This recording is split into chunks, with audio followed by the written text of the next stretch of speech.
மனசாட்சி உள்ள 6 அறிவு படைத்த எந்த மனிதர்களாலும் ஏற்றுக்கொள்ளப்பட முடியாத ஒரு லாக்அப் டெத்துங்கிறது ஒரு கொடூரத்தின் உச்சம். அவங்க இந்த செத்து போன அஜித்குமார் ஒண்ணு கிறிஸ்தவரா இருக்கணும், அப்படி இல்லைன்னா தாழ்த்தப்பட்டவரா இருந்திருக்கணும். இது ரெண்டா இருந்தாருன்னா பாருங்க போராட்டம் கிடுகிடுக்கும். 25வது லாக்அப் டெத் அப்படின்னு நினைக்கிறேங்க. இந்த கேடுகட்ட திராவிட மாடல் என்ற பெயரில் திராவிட மாடல் ஆட்சி நடத்தி தமிழக மக்களை ஒரு சித்திரவதை கூடத்துக்குள்ள போட்டு அடைச்சு, தயவு செய்து 2 கட்சிகளும் இணைந்து ஒரு மிகப்பெரிய போராட்டத்தை முன்னெடுக்க வேண்டும். 2 கட்சிகளும் எதிர்கால தமிழ்நாடு அப்படிங்கிறது பாத்தீங்கன்னா அதிமுக வெர்சஸ் பாரதிய ஜனதா அப்படின்னு அந்த தமிழ்நாடு உருப்படும். Mister Edappadi Palaniswami 2026 for you, 2029 for BJP அப்படிங்கிற அடிப்படையில தான் 2 பேருமே பேசியிருக்காங்க. ஒற்றை விரலால் ஓங்கி அடிக்க மக்கள் காத்துக் கொண்டிருக்கிறார்கள். பாஜக நண்பர்களும் உங்களுடைய கரங்களை சேர்த்து இருவரும் சேர்ந்து அடிக்க வேண்டும்.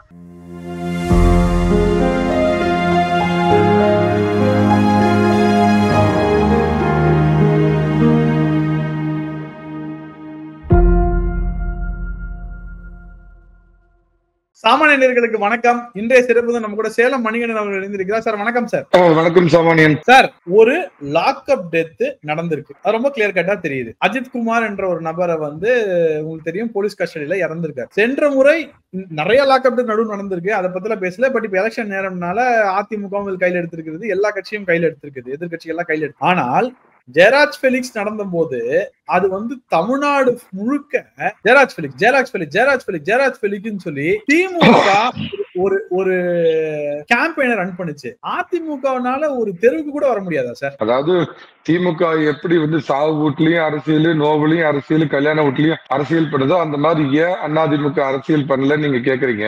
நான் அதுக்கு முன்னாடி ஒண்ணு சொல்லிடுறேங்க. இது மனசாட்சி உள்ள 6 அறிவு படைத்த எந்த மனிதர்களாலும் ஏற்றுக்கொள்ளப்பட முடியாத ஒரு லாக்அப் டெத்துங்கிறது ஒரு கொடூரத்தின் உச்சம். இந்த மனித ஆர்வலர்கள் அப்படின்னு சொல்லிட்டு நக்சலைட்டுங்க தெரிவானுங்க. அரசாங்கமும் நீதிமன்றம் மூலமா யாருக்காவது தூக்கு தண்டனை வாங்கி கொடுத்தா ஐயோ தூக்கு தண்டனை கூடாது, தூக்கு தண்டனை பாவம், தூக்கு தண்டனை மனித நேயத்திற்கு எதிரானது அப்படின்லாம் பேசுற இந்த வாடகை வாங்கினுங்க. நீங்க அஜித்குமார்னு பாவம் அந்த இறந்த பையனுடைய ஆன்மா முதல்ல சாந்தி அடையட்டும். அஜித்குமார்னு சினிமா பேர் இருக்கிறதுனால இன்னொரு சினிமாக்காரக்குள்ளேயும் ஒருத்தன் சுத்திட்டு இருப்போம். போன ஆட்சியில எதுக்கு எடுத்தாலும் பாத்தீங்கன்னா அவர் ஆகுனா பாத்தீங்க அப்படின்னா அப்படியே குரல் கொடுப்பாரு, இது கொடுப்பாரு. நீட்ல பாத்தீங்களா அநியாயம் நடக்குது அப்படின்னு இந்த ஒட்டு மொத்த நக்சலைட் குடும்பம்னு ஒண்ணு இருக்குது. சிவகுமார் நடிகர் சிவகுமார் வாய் என்ன அப்படி சச்சிக்கிச்சா இல்ல சூர்யா என்ன வெட்டிங் டே கொண்டாடிட்டு இருக்கிறாரா மும்பைல. அப்புறம் இந்த இன்னொருத்தர் இருப்பார் பக்கத்து ஸ்டேட்ல, அவரு வீட்டுல காலையில பாத்ரூம் அடைச்சிச்சுன்னா கூட மோடி தான் காரணம், அமித்ஷா தாடி தான் காரணம் அப்படின்பாரு. பிரகாஷ் ராஜ்னு ஒரு பூச்சி போட்டுக்கிட்டு அதை நடிக்கிற நடிகர். இவங்க எல்லாம் என்ன பண்றாங்கன்னு பாருங்க. அதிமுக நான் இப்பதான் ஜஸ்ட் 10 நிமிஷத்துக்கு முன்னாடி அதோட 2ஆம் கட்ட தலைவர்கிட்ட பேசுறேன். இதை நிச்சயமா மிகப்பெரிய போராட்டமா அதிமுக முன்னெடுக்குது. தேர்தலுக்காக அல்ல, இது அநேகமா 25வது லாக்அப் டெத் அப்படின்னு நினைக்கிறேங்க.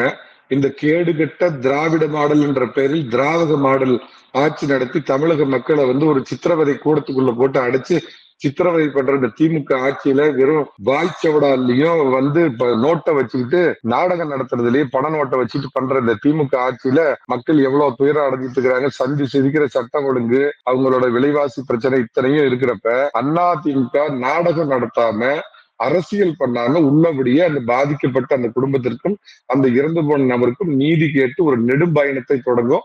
அதற்கான போராட்டம் இன்னைக்கு மாலையே நீங்க எதிர்பார்க்கலாம்.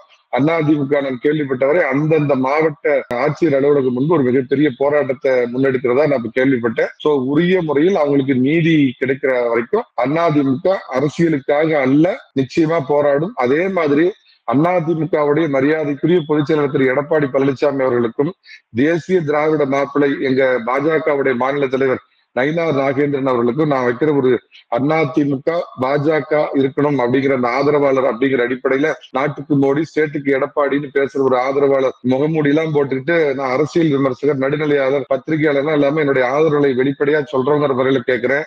தயவு செய்து 2 கட்சிகளும் இணைந்து ஒரு மிகப்பெரிய போராட்டத்தை முன்னெடுக்க வேண்டும். 2 கட்சிகளும் தமிழகத்தின் பிரதான கட்சி அதிமுக, வளர்ந்து வரும் 3வது கட்சி பாஜக, 2 பேரும் சேர்ந்து ஒரு மிகப்பெரிய போராட்டத்தை எடுத்து முன்னெடுக்கணுங்க. அந்த பெலிக்ஸ் ஜெயராஜ் கேட்டீங்க, அவங்க இந்த செத்து போன அஜித்குமார் வந்து ஒண்ணு கிறிஸ்தவரா இருக்கணும், அப்படி இல்லைன்னா தாழ்த்தப்பட்டவரா இருந்திருக்கணும். இது ரெண்டா இருந்தாருன்னா பாருங்க போராட்டம் கிடுகிடுக்கும். ஏன்னா போன முறை இந்த சமூக ஆர்வலர்கள் திமுகவுடைய அல்ல கை சொல்ல கை சொம்புங்க கை தூக்கிங்க 200 ரூபாய் ஊப்பிங்க எல்லாம் இவ்வளவு அளவுக்கு இந்த பிரச்சனையை முன்னெடுத்ததுக்கு காரணம் அந்த பெலிக்ஸ் ஜெயராஜ் அப்படிங்கிறவங்க ஒரு சிறுபான்மை சமுதாயத்தை சேர்ந்தவங்க அப்படிங்கிறது தான். நான் வந்து இறந்து போன நபர்கிட்ட போய் நான் சாதியை பாக்குறேன்னா அப்படின்னு தப்பா நினைச்சிடாதீங்க. ஒருவேளை அவர் தாழ்த்தப்பட்டவரா இருந்தாருன்னா பாருங்க இந்த போராட்டத்தோட டைமென்ஷனே வேற மாதிரி இருக்கும். ஒருவேளை செத்து போன பையன் ஏதாவது ஐயரு இல்ல முற்போக்கு ஜாதிக்காரனா இருந்தானா அந்த போராட்டம் அப்படியே பிசு பிசுத்து போயிருங்க. இதுதான் அந்த கேடுகட்ட தமிழகத்தின் சாபம். சார் நீங்க சொல்லிருக்கீங்க நயினார் அவர்களும் இபிஎஸ் அவர்களும் இணைந்து செயல்படணும் அப்படின்னு நீங்க சொல்லி இபிஎஸ் அவர்களும் நயினார் அவர்களும் ராமர் லட்சுமணன் ஓகே இபிஎஸ் அவர்களும் நயினார் அவர்களும் இணைந்து போராட வேண்டும் அப்படின்னு சொல்லியிருக்கீங்க.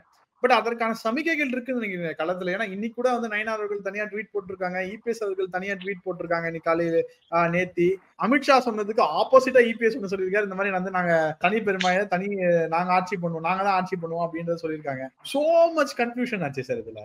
ஏன் இவ்வளவு விஷயத்துல ஏன் இவ்வளவு கன்ஃபியூஷனா இருக்கு சார்? இன்னைக்கு திமுக கூப்பிட்டா எல்லா கட்சியும் வான்னா வராங்கல்ல, ஏன் அந்த விஷயத்துல வந்து காம்ப்ரமைஸ் விட்டு கொடுத்து எடப்பாடி இதை ஜெயிச்சா எடப்பாடி அவர்கள் தான் சிஎம் ரைட். பாஜக பக்கம் பார்த்தீங்கன்னா நிறைய எம்எல்ஏக்கள் வந்து போறாங்க, மினிஸ்ட்ரியில இருக்க போறாங்க, இல்ல எதிர்கட்சி தலைவராக இருக்க போறாங்க. வெற்றிக்கு பிறகு அது முடிவு செய்யப்படும், அதுல எந்த மாற்றம் கிடையாது. ஆனா இணையறதுக்கே இவ்வளவு டைம் எடுக்குது, அது என்ன காரணம் சார்? இல்ல இணையறதுக்கு எல்லாம் எந்த டைமும் எடுக்கலீங்க. இணையறதுல ஜெல்லு கோல்கேட்டு அந்த மாதிரி எல்லாம் எதுவுமே பிரச்சனை இல்லைங்க. என்ன விஷயம்னா பாஜக மத்தியில் இன்னைக்கு ஆட்சியில் இருக்குது, அதிமுக மாநிலத்தில் ஆட்சியில இல்லைங்கிறது வெளிப்படையா யாருமே பேச தயங்குற ஒரு முதல் காரணங்க. ரெண்டாவது காரணம் உங்களுக்கு ஒரு ஒப்பீட்டு அளவில் சொல்லணும்னா, ஒருவேளை இன்னைக்கு காங்கிரஸ் மத்தியில் ஆளுங்கட்சியாக இருந்து திமுக இங்க ஆட்சியில் இல்லாமல் இருந்தா நேச்சுரலா காங்கிரஸ் ஒரு அப்பர் ஹேண்ட் எடுப்பாங்க அப்படிங்கறது இதோட பொருத்தி பார்க்கணும். அதே மாதிரி மரியாதைக்குரிய அரசியல் சாணக்கிய அமித்ஷா அவர்கள்ட்ட நான் ஒரு ரொம்ப பன்றாடி உங்க பாஜக கட்சிக்காரங்க மூலமா கேட்கறது என்னன்னாலும், டெல்லிக்கு ராஜாவானாலும் தமிழ்நாட்டில் எடப்பாடி சொல்லை தட்டாதே, அதான் என்னுடைய பணிவான வேண்டுகோள். அதாவது இந்தியா முழுக்க இருக்கிற ஒரு களம் என்பது வேறு. அப்படிதான் உடனே இங்க தமிழ்நாடு சில பேர் சொல்லுவாங்க ரெட்ட கொம்பு முளைச்சிருக்குது, தமிழ் என்ற ஒரு இனம் உண்டு, தனித்தே அதற்கு ஒரு குணம் உண்டு. அப்படிலாம் அல்ல. இங்க வந்து ஒரு பால்படுத்தி வச்சிருக்கிறாங்க, மொழி உணர்வு இன உணர்வு அப்படின்லாம் சொல்லி இது ஒரு விஷபூமி ஆக்கி வச்சிருக்காங்க. சோ அதை கொஞ்சம் கொஞ்சமா தான் சரி பண்ணி வர முடியும்.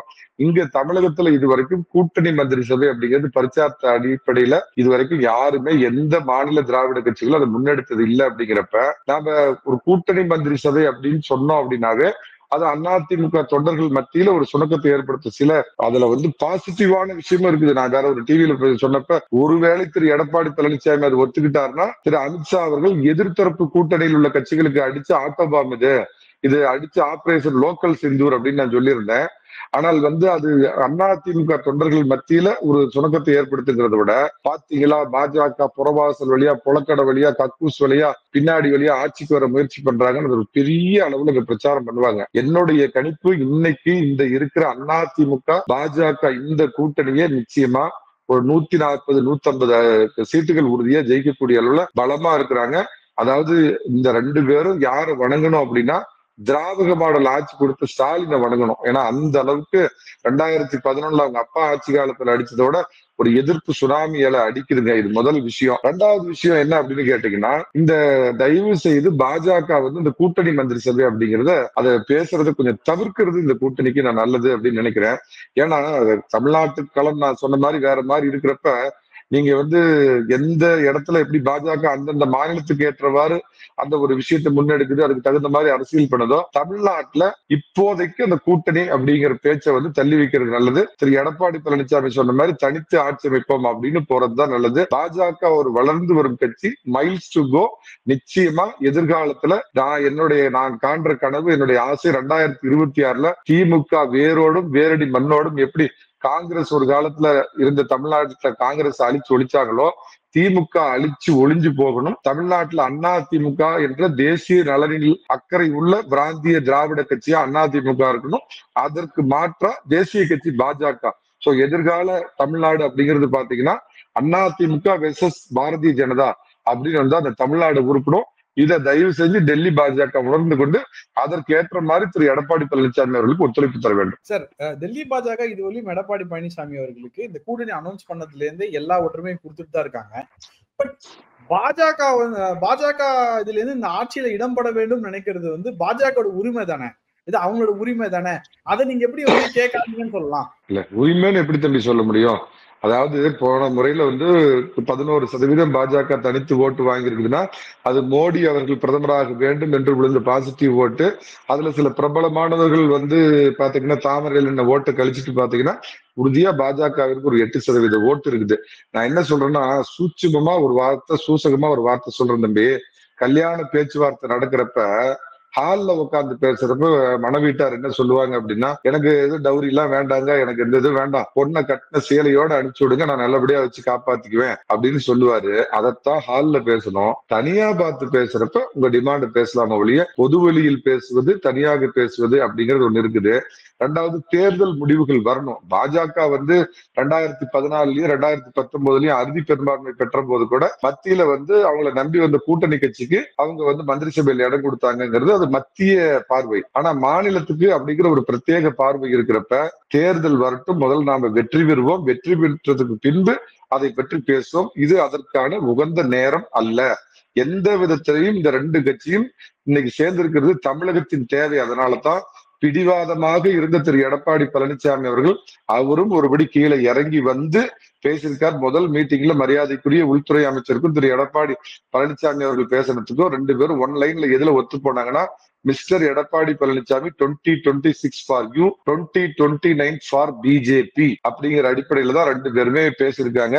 சோ நிறைய பேர் இங்க சொல்ற இந்த அரசியல் சோதிடம்லாம் என்னன்னா, நிறைய சீட்டு பிஜேபி கேட்டு நிர்பந்தப்படுத்தும், தினமும் இவங்களுக்குள்ள பிரச்சனை வரும், அந்த மாதிரிலாம் எதுவுமே நடக்காது. உறுதியா பாஜக நான் சொல்ற ஒரு 20 முதல் 30 சீட்டுக்குள்ளதான் அவங்க வலிமையா இருக்கிற இடத்த கேட்பாங்க. போன முறையே 21 சீட் வாங்கியிருந்தாங்க.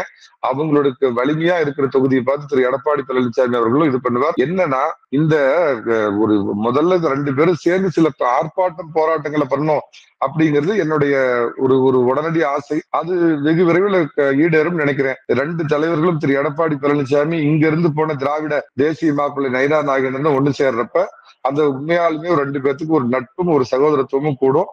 அந்த போராட்டம் நிச்சயமா தமிழகத்தை திரும்பி பார்க்கிற அளவுக்கு இருக்கும். இந்த கூட்டணி யாரும் கவலைப்பட வேண்டாம், நல்லபடியா இருக்குது. இது 1-to-1 எல்லாமே decided by Amit Shah and Edappadi Palaniswami. Okay, அந்த 1-to-1 சொல்ற ரெண்டு கான்ட்ரடிக்டரி ஸ்டேட்மெண்ட்ஸ் தான் வந்து நீங்க பிரச்சனையா வந்திருக்கு நான் நினைக்கிறேன். ஏன்னா அமித்ஷா அவர்கள் வந்து கூட்டணி ஆட்சின்றது இது தனித்துரிமை ஆட்சியின் போது அது பிரச்சனை வந்திருக்குன்றேன். பட் இது நான் கடந்து போனோம்னு நினைக்கிறேன். திமுக தீய சக்தி வீழ்த்த வேண்டும் என்று நான் நினைக்கிறேன் இந்த இடத்துல. சார், எல்லா எபிசோட்லயும் நம்ம ரெண்டு பேரும் தொடர்ந்து பேசிட்டு இருக்கோம். எல்லா எபிசோட்லயும் ஒரே ஒரு காரணம் சொல்லி அந்த காரணத்தினால திமுக ஆட்சி போவேன்னு சொல்றோம். இன்றைய காரணம் என்ன? இன்னைக்கு எந்த விஷயத்தை நம்ம ஸ்டேட் பண்றோம் சார் நம்ம வீடியோல? இது என்னங்க, வந்து ஒட்டு மொத்தமா ஒரு நரகாசுர ஆட்சி, ஒரு ராவண ஆட்சி, அழிந்து போக வேண்டிய ஆட்சி, ஒரு ஆட்சியுடைய முகம் பார்க்கும் கண்ணாடின்னு சொல்ற சட்டம் ஒழுங்கு சந்தி சிரிக்குதுங்க. தினமும் விலைப்பட்டியல் மாதிரி கொலைப்பட்டியல் ஒரு நாளிதழ்ல போட்டுக்கிட்டு இருக்காங்க.